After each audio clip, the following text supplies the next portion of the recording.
यह गांव का नाम मीरापुर है।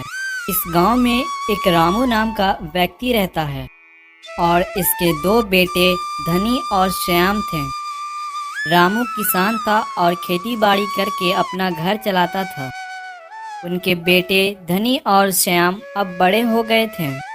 एक दिन की बात है, रामू खेत का काम करके घर आया और अपने बेटे धनी और श्याम से कहे, बेटा धनी श्याम, तुम दोनों अब बड़े हो गए हो। बेटा मैं अब बूढ़ा हो चुका हूँ, मुझसे अब काम नहीं होता। ऐसा करो, तुम दोनों मेरे काम में हाथ बटाओ।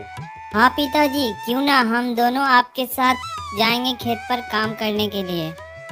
धनी अपने पिता से बात कर रहा था। श्याम सोचने लगता है, क्या खेत का काम, और वह भी मैं? मुझसे तो काम नहीं होगा, लेकिन मैं घर रहूंगा तो पिताजी अपने साथ ले जाएंगे। कोई ना कोई बहाना बनाना पड़ेगा। पिताजी मुझे फार्म भरना है तो मैं जा रहा हूँ। आप और भैया दोनों चले जाओ खेत पर। ठीक है बेटा, मैं और धनी चले जाते हैं खेत पर। रामू और रामू के बेटा धनी चले जाते हैं।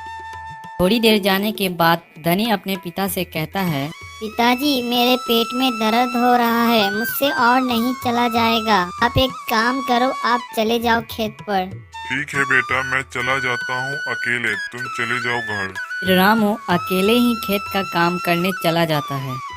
चलो, खेत का काम करने से बच गया। धनी और श्याम दोनों काम चोर थे। रामू ने दोनों को पढ़ाया लिखाया और इतना बड़ा कर दिया। फिर भी रामू का ज्यादा उम्र होने के बाद भी उसे काम करना पड़ा। दोस्तों, इस कहानी से हमें यह शिक्षा मिलती है कि पिता कितनी मेहनत करके हमें और आपको पढ़ाते लिखाते हैं, लेकिन जब पिता के काम में हाथ लगाने का समय आता है तो हम बहाना बना देते हैं। इतनी शर्म की बात है ना। दोस्तों, आप धनी और श्याम की तरह नहीं होना, बल्कि अपने पिता का काम करने में हाथ बढ़ाना, क्योंकि पिता खुश तो आप भी खुश। अगर ये वीडियो आपको अच्छी लगी तो वीडियो को लाइक और कमेंट करना ना भूलना।